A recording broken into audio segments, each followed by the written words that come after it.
So I was thinking, I don't need to be afraid of the Spoopimans if I seduce them. They must have the same basic appetites as human beings, right? So maybe if next time one of them pops out at me, my dick pops out. What about that? How would you feel about that? I'd be all like, hey, you big scary monster. Y'all won't get sexy with me?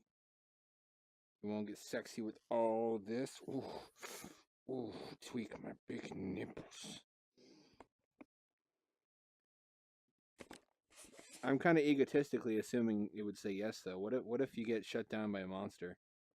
Like 1 minute's like, rah, rah, trying to kill you, and then the next minute's like, whoa, whoa, dude.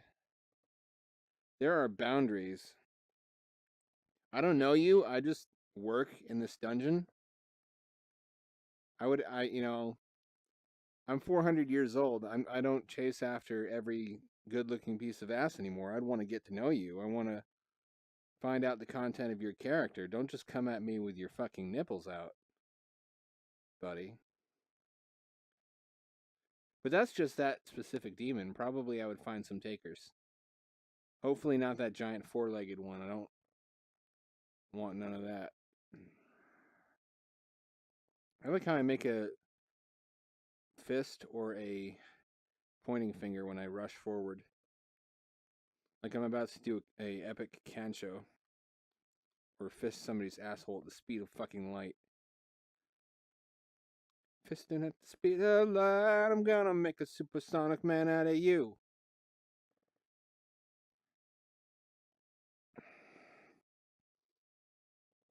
They should reveal at the end that there's not actually oil in here, but that it's actually trapped fairies that you burn for light or something. I don't know. Too edgy, maybe. I don't have a good feel for that sort of thing. Oh, hello, spell. There's a lot of fucking spelling prompts in this dungeon. That's a sign of a quality dungeon. I'm giving this dungeon 5 stars on Yelp. What does that sound? It's not one of the... Oh. Oh, man, does it have a shapely ass. Did you see that? Fuck. I'm jelly. Probably that ass is a full-time job for that demon, though. He probably does Pilates. And there's like a diet, I think, that goes with that. I don't want none of that in my life. I lead a rich, rewarding existence of sitting on my voluptuously plump ass playing virtual reality video games.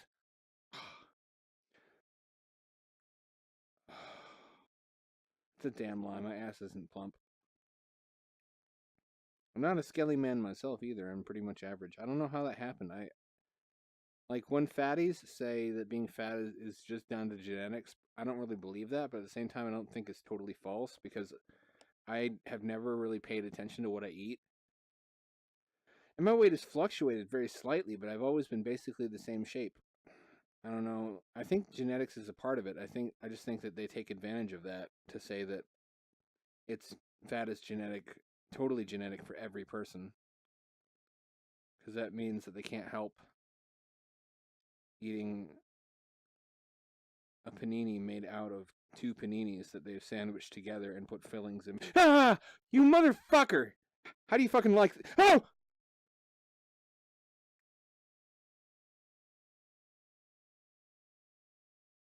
Well, butter my butt flaps! That has never once happened. I didn't even know they could do that to me.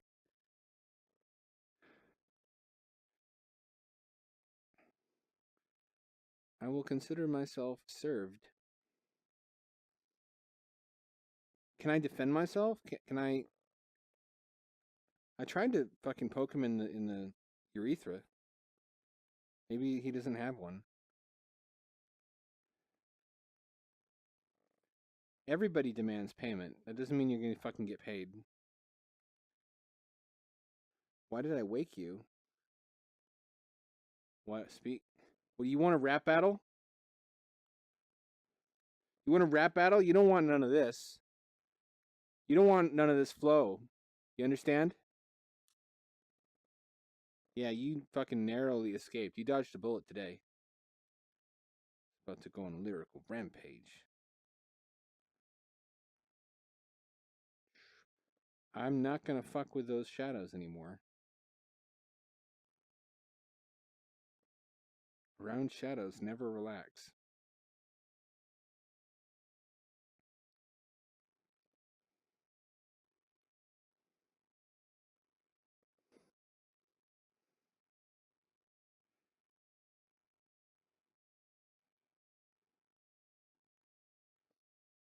Okay, no more of that. None of that. None of that. So, you know what I've been running into online a lot lately? Are these super. I fucking said super. I have to be gay now. It's the law. That's not so bad.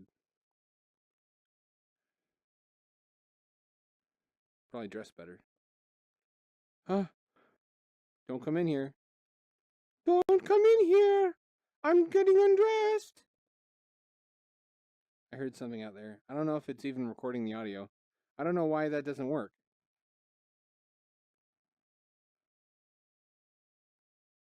Okay. Are you gone? Spoopiman. Don't you ruse me. Spoopiman. I'm fucking done with you. We're over. If you pop out one more time. Shit. Shit. Shit. Shit. F. And a bunch of letters after that.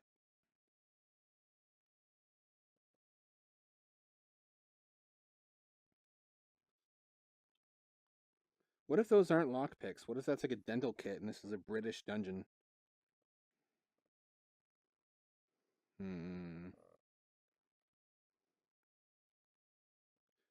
Oh, fucking go away. Go away. No, no. Oh, you motherfucker. I gotta start all over. This is gonna be a long one. I was fucking cornered. God damn it. At least a woman touched me. That's a small victory.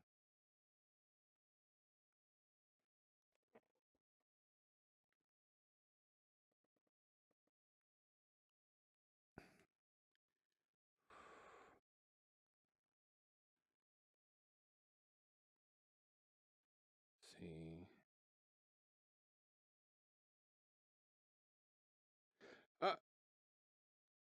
Do I really need to go? I don't need it. Wait a minute. What if that's a ruse?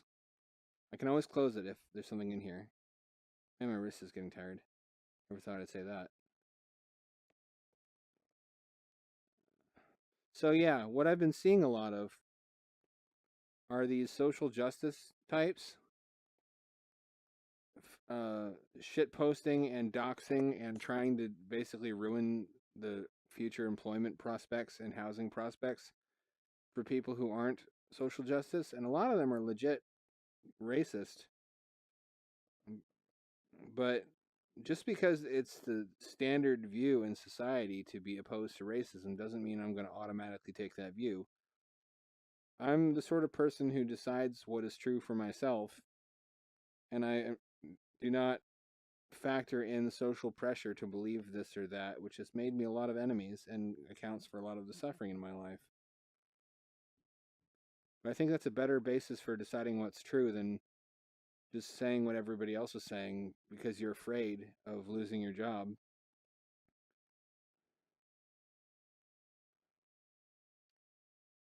But having read both sets of arguments, which there's always good arguments on both sides. A lot of people don't want to admit that, but if there weren't good arguments on both sides, there wouldn't be so many members on both sides. Each side wants to say the other side is just retarded, that they're crazy and evil. But they haven't exposed themselves to the other side's arguments. So that's why it seems that way. That's why it seems that no intelligent person can believe that. It's like how Christians don't understand how anybody could be Muslim because they only know Christian apologetics. They've never read any Muslim apologetics. They think, oh, well, I have all these reasons that my pastor told me why Islam is false, and Muslims must have no rebuttal to any of this because I've never heard it. And I'm like, of course they have a rebuttal. They've had 1,400 years to develop rebuttals to arguments like that. You've just never made any effort to go out and read it because you don't want to, or Mormonism, or any other. Anyway, social justice has a core of very good ideas, which they fall back on a lot. They like to say, well, we stand for, equality and for compassion and fairness, and how can you be opposed to that unless you're evil? But the thing is, that's what their worldview shrinks down to and simplifies to when you're scrutinizing it, when they're being studied and judged. The minute you look away and stop scrutinizing them, it starts to include all this other questionable stuff, like open hostility towards men in general, open hostility towards white people, repeated calls for castrating men, for genociding men, and they like to say, "Oh, that never happens. That never is." So you show them all these instances, and like, well, still, those are flukes. Those are not real social justice warriors. Well, that's like saying that the Christians who say things that embarrass you aren't real Christians, or that the Muslims who commit terrorist attacks are not real Muslims. Just because they embarrass you doesn't mean.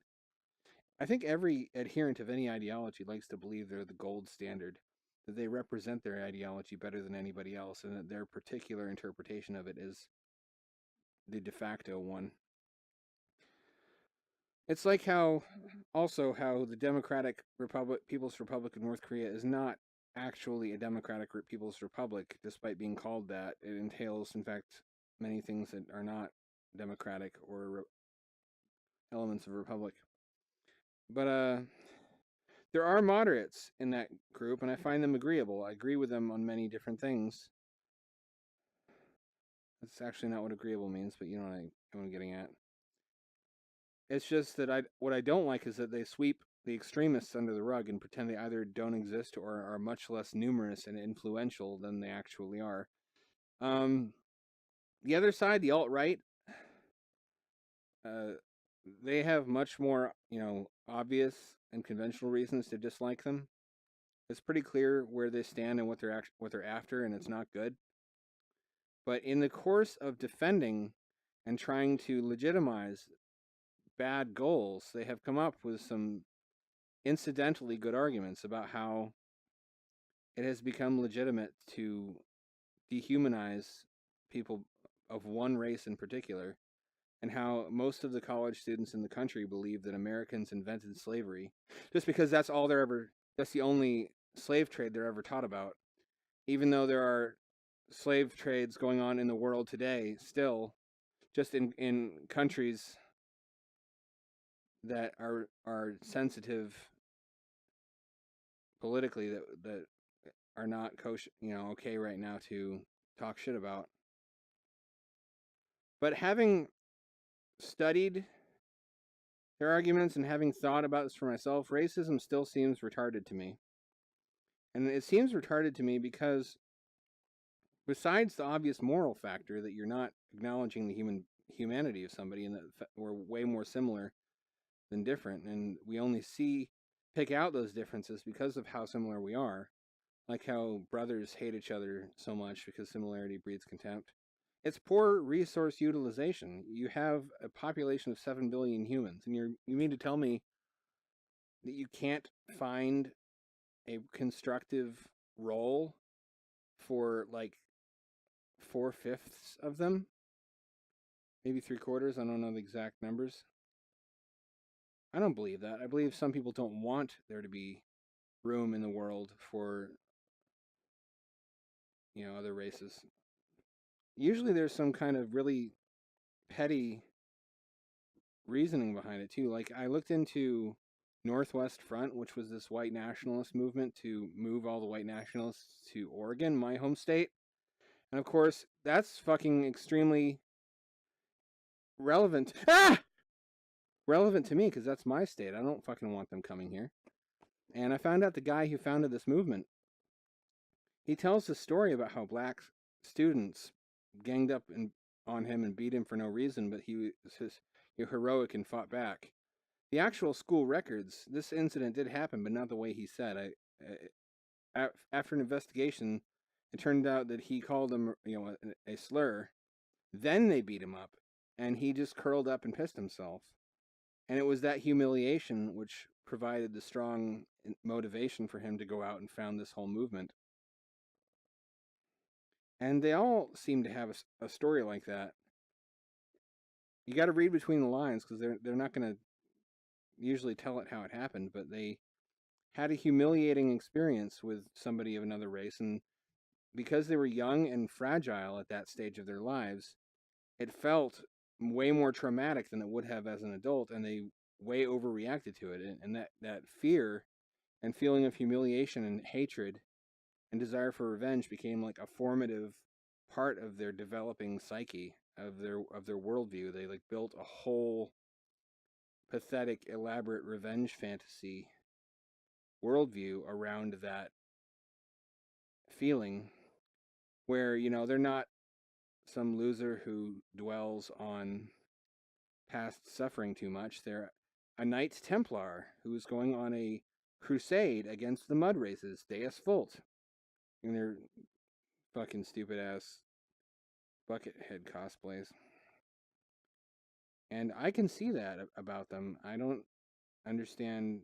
Can they see that about themselves?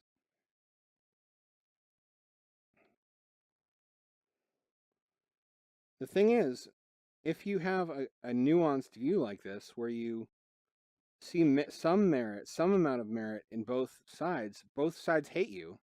Both sides fucking hate you because they don't want fence sitters. They want recruits. They want people who will fight for their cause, and they have no use for people who say, "Well, I've heard good arguments from you, and I've heard good arguments from some." No, they want zealots. They want acolytes. They want orthodoxy out of you. You have to agree with every little point. It's like how for Christians, their specific denomination is the exactly correct one, and everybody else is going to hell. You have to agree on the outcome of every little schism, and say who was right and why, and how their biblical interpretation was superior. I don't go in for that. Human beings are nuanced, and if all you want out of me is for me to believe everything you do point for point and to march rank and file with you, you don't have my business. Fuck off. But if you really stand for compassion, that's some radical jazz. I'm listening. You have my ear. But if you stand for compassion, I'm not going to take it lightly or overlook it if I hear one of your buddies saying that I should have my dick and balls cut off because I was born a man and men are inherently evil. I'm not just because you sweep that under the rug and ignore it doesn't mean that I'm going to or that I should.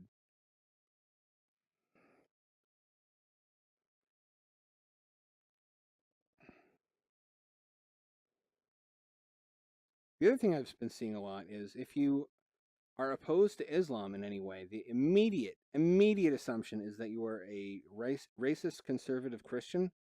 The sort of caricature that they have, these social justice people are extremely rehearsed in arguing against, because they have been taught that everybody who opposes them is this monolithic group of people who all believe the same things on every point, and they're not practiced in arguing with anybody else who doesn't, any actual nuanced human beings. They're only practiced with rehearsed, counter arguments and things like that for taking down that specific villain archetype.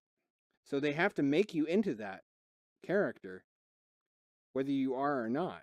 Otherwise, they don't know what to do.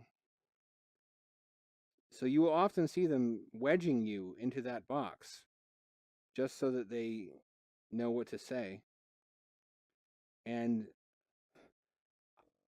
the basis of my opposition to Islam is the same as my the basis of my opposition to Christianity, which is that it's really an expression of the hatreds, insecurities, and desires of Abraham, of a schizophrenic old man who thought that God appeared to him as a burning bush and told him to kill his son, but that it was okay if he didn't, so long as he cut off a part of his penis. That guy would be in a mental institution today, but because they didn't know what mental illness was back then. You know what I'm saying? Paul was the other major negative influence. Paul was like an autistic NEET, man-child fedora mutant before those really had a name. He didn't seem to like humanity very much. He didn't seem to like women, especially. He was sort of disgusted and afraid, disgusted by and afraid of sex. He was very averse to sex, maybe asexual. He's where a lot, not all, but a lot of the anti-woman stuff in the Bible comes from. And these were just dismal men, and I don't like their values, and I think that if I were one of them, the way that I would try to ensure that society is structured in a way that privileges men over women and that keeps gays afraid of living openly would be to get them to believe in this magnified, exaggerated version of myself, of like a hyper masculine tribal chieftain who will torture them terribly if if they're gay and they don't hide it, or if they're a woman and they ever give lip to a man or something like that. I think it was Paul who said women can never instruct men and must remain silent in church. Anyway, the weird thing is, because these absolute fucking rubes think the enemy of my enemy is my friend. Here it is. I'm going to wander a little bit more, though. Actually, no, I'm not, because I'm likely to get fucked up. That's how my luck works out. They think, because they're familiar with Christians, that's the negative.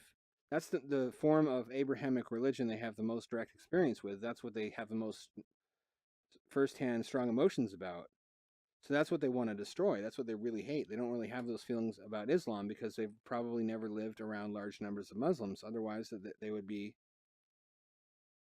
have a more balanced view that acknowledges that both of those religions are Abrahamic and share the same bad qualities, just with different severity. Is this it? Yeah, the enemy of your enemy is not your friend. You retarded mutant. Sometimes it's just a worse enemy that is biding his time and using you to defend him while he gains ground. And it's really frustrating. These people then come back at you and say, oh, that's just a tactic. You're just hiding behind gay people to legitimize your hatred of Islam, because they're assuming still that you're a racist Christian, or saying that you're really against Islam because you're racist, but you're just pretending to care about LGBT people. And then they cite examples to you of the alt-right or Christians mistreating gay people, again assuming that you're a Christian. They have nothing to say to somebody who's not a Christian, who's not religious in the least, and opposes Christianity, Mormonism, and every other and Jehovah's Witnesses and Scientology, although that's not a Abrahamic religion, to the exact same degree. They have nothing to say. Their head explodes because you don't fit into this pre-programmed narrative, this argument that they are really good at having with this extremely specific sort of person that they imagine all of their opponents are. Oh, I think it's actually this way. Don't you fucking follow me. Is this where I get sexy? If you think I won't do it, prepare to be surprised and driven wild with lust.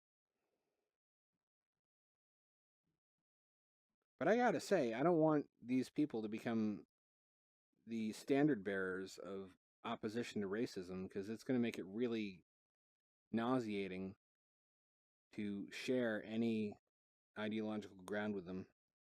Because they're very plainly hostile to me and they're not honest about it.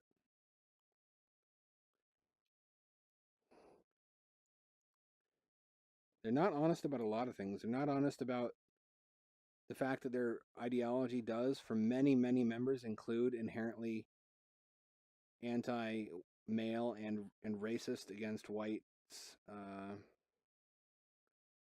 content. And their worldview shrinks to something more defensible when you start to scrutinize it. It's like how in that South Park episode about atheism, they defend Christianity by saying, well, some of us just think there's something greater than ourselves that we're a part of. Don't you think there's something out there? It's like, wow, 2,000 years of doctrine and theology just went out the window because you couldn't defend it, and you simplified Christianity to something you could defend in that moment. And I'm sure that once this is all over, it's going to go, oh shit. Once I disappear and stop questioning you, it's going to go back to including all of those indefensible teachings that it did before that you conveniently left out. So they act in bad faith. They're disingenuous about the content of and scope of their movement. I still can't be racist because you just kind of have to be a stunted person for that. You have to be either be cruel or just to have never recovered from a trauma earlier in your life. And then you just went looking for information to legitimize casting a really wide net over a lot of people and condemning them all as inhuman or worthless. So that's where I stand on that, if you were wondering. If you weren't, tough titty. You just got an earful anyway. That's what my channel is about, bitches. Damn, look at this pretty ass scenery. They don't use any of these assets in the dungeon, so this was really startling the first time I emerged. There's no exit that oh, that's because I went through a portal. Never mind. This is like a shitty N64 Oblivion ruin. Well, that's all for this episode and this series. I'm sort of racking my brain trying to think of what other games to play. I'm trying to play ones with touch so I can do gestures, although I didn't really make much use of that. If you want to let me know in the comments what I should play, that'd be great, but you should also like and subscribe so I can get a little money coming in, so I can buy some of these newer games like Wilson's Heart or that fucking Rick and Morty meme fest, which should be at least amusing for 45 minutes or so. Anyway, that's all. Tell your mom hi for me.